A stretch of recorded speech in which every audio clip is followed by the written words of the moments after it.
एक मिनिट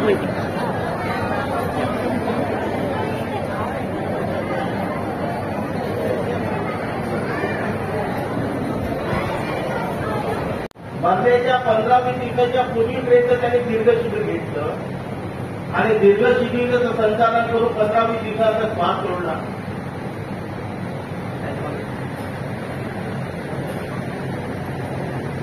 तर आता हा शीलवान पुरुष, समाधीवान पुरुष, प्रज्ञावान पुरुष मी माझ्या जीवनामध्ये आज मी पहिल्यांदा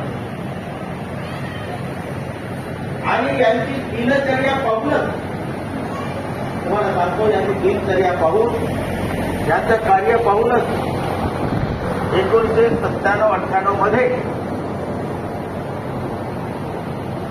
त्यावेळेला पूज्य गोविंदा बुद्धी यांनी 1995 मध्ये भिक्खू आचार्य यांची निवड केली. किती 5 भिक्खूची निवड केली. कुठे कमी पडतो आपण. गोविंदा गुरुजीने कशा प्रकारे जगभरामध्ये हे चालू ठेवलेलं आहे सफलतापूर्वक.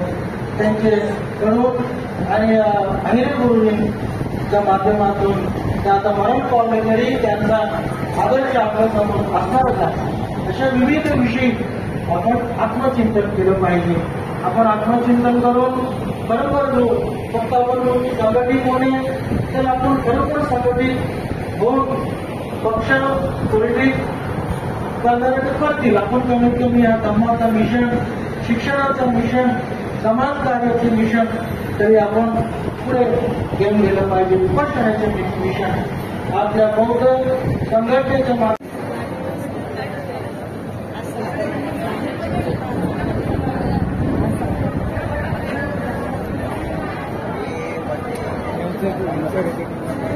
हा इकडे बघा.